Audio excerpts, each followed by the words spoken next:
So we have to do question of find pair given difference.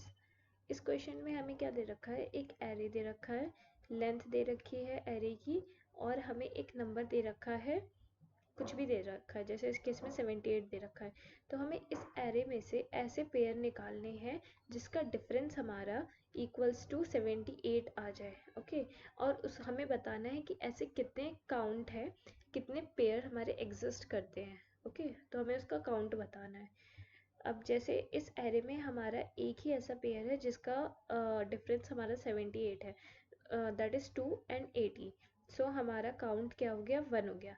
और अगर हमारा जैसे ये है एरे, इस एरे में ऐसा कोई भी पेयर नहीं है जिसके बीच में डिफरेंस हमारा 45 आ जाए। सो एट द एंड हमने रिटर्न -1 कर दिया। सो लेट्स सी दे। सो अब हम इसका अप्रोच समझने की कोशिश करते हैं। ये हमारा एरे दे रखा है और ये हमने इसके इंडाइसेस लिख दिया 0 1 2 3 4 5 एंड दिस इज एन की वैल्यू, जैसे इस केस में 78 है, बाकी कुछ भी हो सकती है। तो हमारा स्टेप 1 क्या होगा, इसमें सबसे पहले हमें एक मैप क्रिएट करना है और इस मैप के कॉरेस्पॉन्डिंग हम उसके काउंट को बढ़ा देंगे। जैसे हमारा 5 2 टाइम्स है तो हमारे मैप में ऐड हो जाएगा, 20 1 टाइम्स है, 3 1 टाइम है, 2 1 टाइम है एंड 80 भी 1 टाइम है। तो हमने इसे मैप के अंदर स्टोर कर लिया।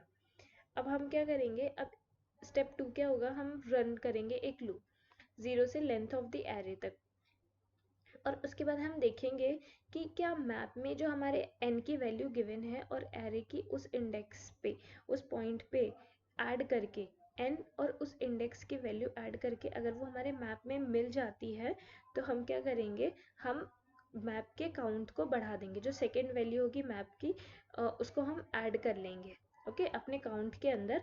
और बट उससे पहले हम क्या करेंगे, मैप में से उस एरे की इंडेक्स की वैल्यू को डिक्रीज कर देंगे ताकि डुप्लीकेसी ना हो पाए। ओके, सो फर्स्ट स्टेप में हम देखते हैं कि हमारा i इक्वल्स टू 0, ये हमारा एरे है, ये हमने उसके इंडाइसेस लिख लिए। अब देखते हैं स्टेप बाय स्टेप इसका ड्राई रन करके।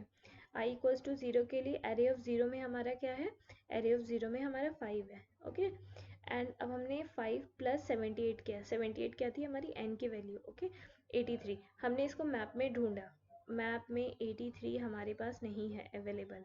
ठीक है, मैप में हमारी सिर्फ ये वैल्यू अवेलेबल है, मैप में नहीं है तो ये वैल्यू हमारी इफ लूप के अंदर एंटर ही नहीं करेगी और उसके बाद i की वैल्यू बढ़ जाएगी। अब i की वैल्यू 1 होगी तो i इक्वल्स टू 1 पे हमारा क्या है, i इक्वल्स टू 1 पे हमारा 20 है। ओके, एरे ऑफ 1 पे हमारी 20 वैल्यू है। तो अब हमने क्या किया, सेम फिर 20 प्लस n की वैल्यू को ऐड किया और 98 आया। फिर हमने मैप के अंदर जाके ढूंढा क्या 98 प्रेजेंट है, नहीं है। ओके, फिर i की वैल्यू बढ़ गई, i की वैल्यू क्या हुई, अब हमारी i की वैल्यू हमारी 3 हुई। ओके, i की वैल्यू हमारी 3 हुई तो इंडेक्स ऑफ 3 पे इस एरे में थर्ड इंडेक्स पे क्या वैल्यू है, थर्ड इंडेक्स पे 2 वैल्यू है। ओके, तो एरे थर्ड इंडेक्स पे पहुंचे थे हम या सेकेंड इंडेक्स पे थे, नहीं हम सेकेंड इंडेक्स पे थे, i इक्वल्स टू 2 पे थे। ओके, सो हमारे सेकेंड इंडेक्स पे क्या वैल्यू है, एरे में 3 है।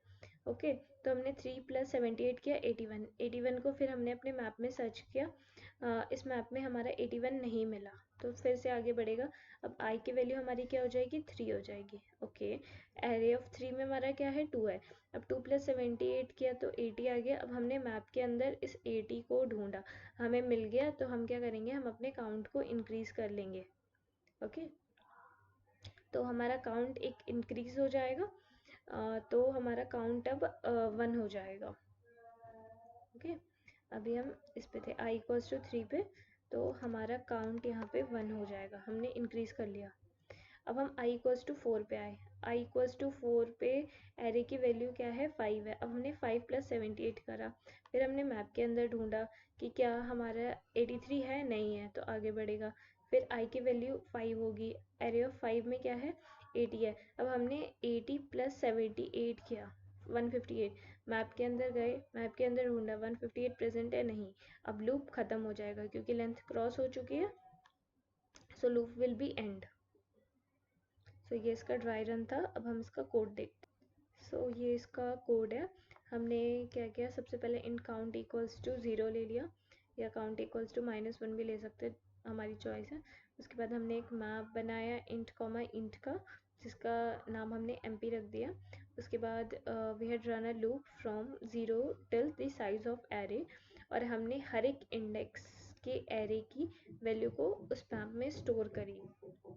ओके और हमने उसका जो वैल्यू होती है उसके काउंट को बढ़ाया।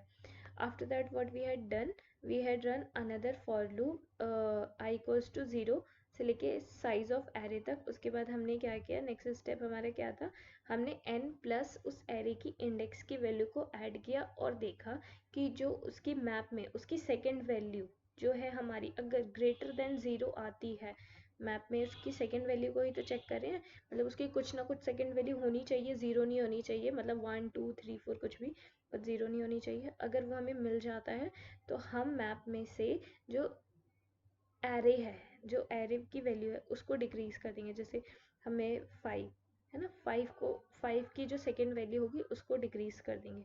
ठीक है, एक मैं आपको दिखा देती हूँ। जैसे सबसे पहले ये, ठीक है, i इक्वल्स टू 0 के लिए हमारा 5 था, 83 हमें मिला नहीं, बट हम क्या करेंगे, हम यहाँ पे मैप में से इसकी वैल्यू डिक्रीज करके 1 कर देंगे। ओके, इसकी वैल्यू डिक्रीज होके 1 हो गई, ताकि हमारे डुप्लीकेट्स वाले केसेस हैंडल हो जाए। दैट्स वाई हमने ये चीज़ें करी हैं।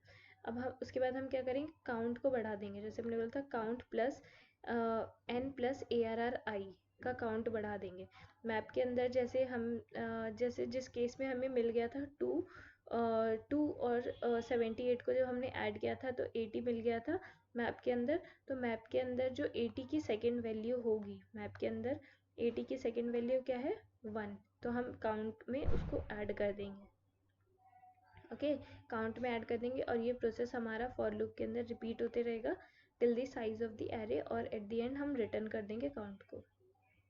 एंड इसका कोड